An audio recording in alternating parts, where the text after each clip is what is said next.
बड़ी से बड़ी घटना हो जाती है, प्रधानमंत्री जी जो अक्सर अपने मन की बात करते हैं उन घटनाओं पर चुप रह जाते हैं, कुछ नहीं बोलते हैं कि संविधान नष्ट हो गया है, संविधान की धाराओं का कोई महत्व नहीं रहा।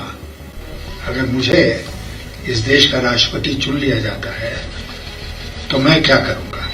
अगर इस प्रकार की चीज होती है तो राष्ट्रपति का कर्तव्य बनता है, जिसका मैं निर्वहन करूंगा, कि भारत सरकार को रोका जाए ऐसा करने से। कि जब प्रधानमंत्री जी ने 8 साल में कोई प्रेस कॉन्फ्रेंस नहीं किया है तो हम राष्ट्रपति के उम्मीदवार से क्यों ये उम्मीद करें कि वो प्रेस कॉन्फ्रेंस करेंगे।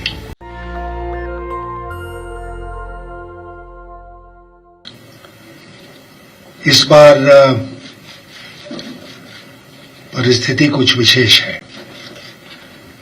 सबसे पहले तो मुझे बहुत खुशी हुई जब अखिलेश जी से हमने पूछा मुलायम सिंह जी के बारे में। उन्होंने कहा कि उनकी तबीयत ठीक है। मैं उनको ढेर सारी शुभकामनाएं देता हूं और ईश्वर से प्रार्थना करता हूं कि वो उनको स्वस्थ और दीर्घायु बनाए।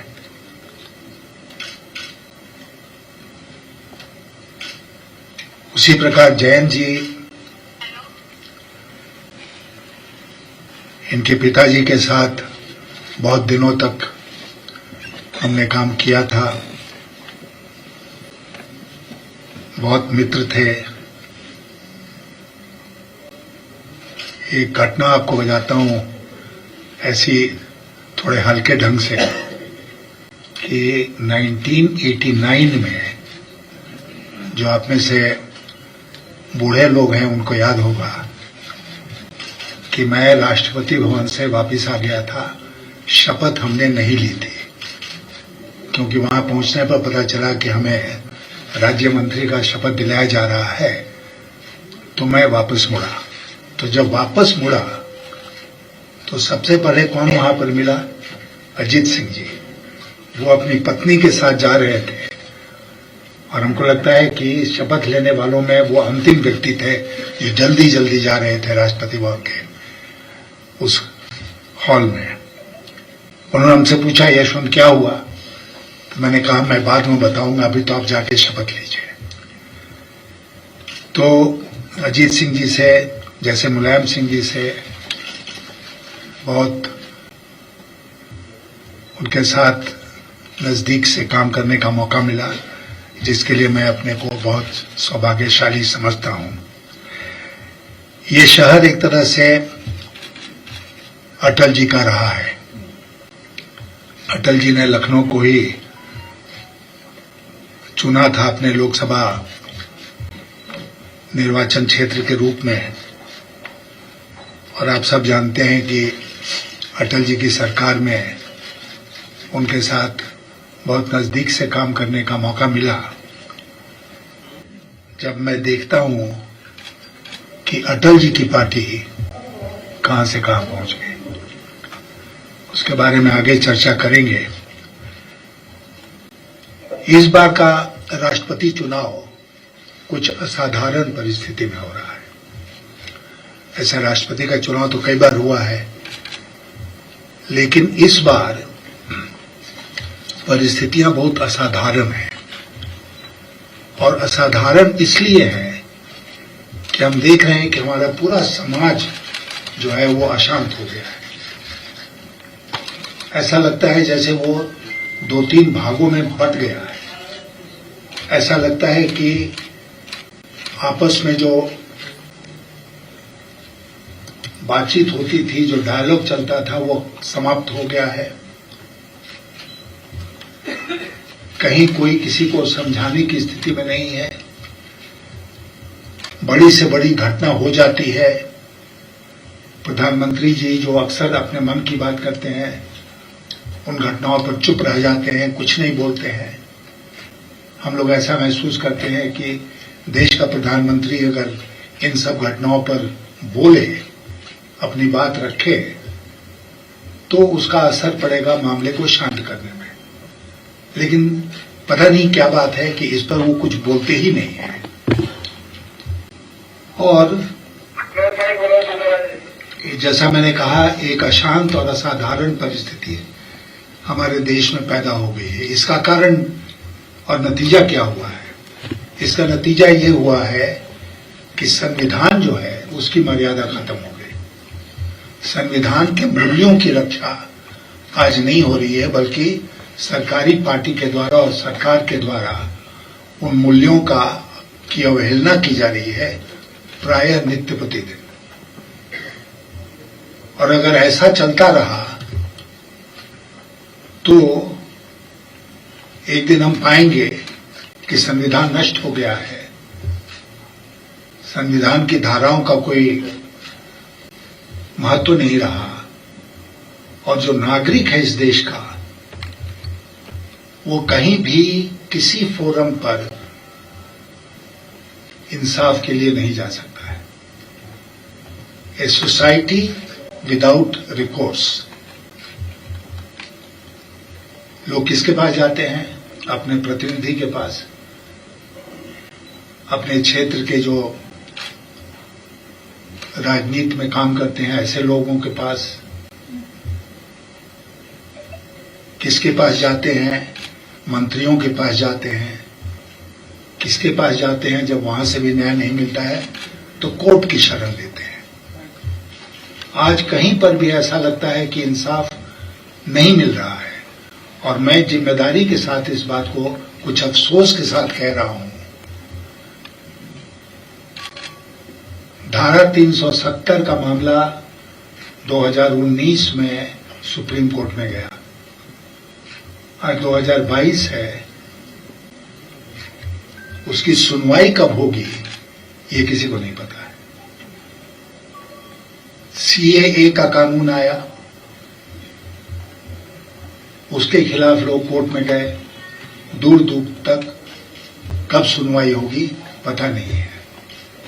कुछ मामले तो बहुत त्वरित ढंग से सुप्रीम कोर्ट सुन लेता है, लेकिन अनेक महत्वपूर्ण मामले हैं जिसमें अप्रत्याशित विलंब होता है, और हम सब जानते हैं कि justice delayed is justice denied.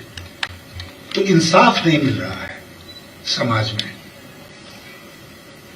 ऐसा लगता है कि हुकूमत में बैठे हुए लोग जो हैं वो चाहते हैं कि समाज बटे, क्योंकि एक बटे हुए समाज से उनको यह आशा पैदा होती है कि उनको वोट मिल जाएगा। तो ये वोट की राजनीति हम लोग कहां तक ले जाना चाहते हैं, किस हद तक ले जाना चाहते हैं, और देश की चिंता क्या जरा भी नहीं करेंगे वोट की राजनीति के सामने।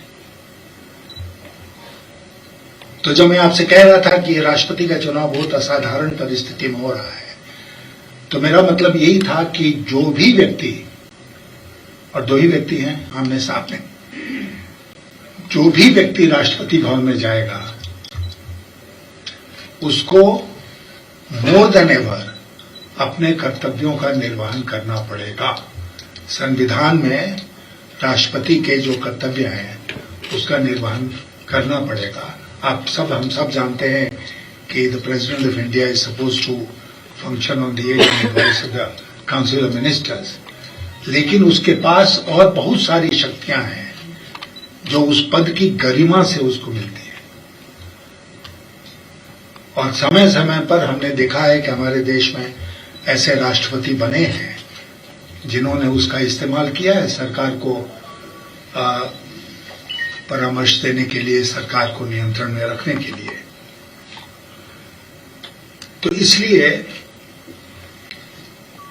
आज एक ऐसा मौका आया है जब मैं आपके सामने यहां लखनऊ में कुछ बातें रखूं कि मैं क्या करूंगा अगर मुझे इस देश का राष्ट्रपति चुन लिया जाता है, तो मैं क्या करूंगा।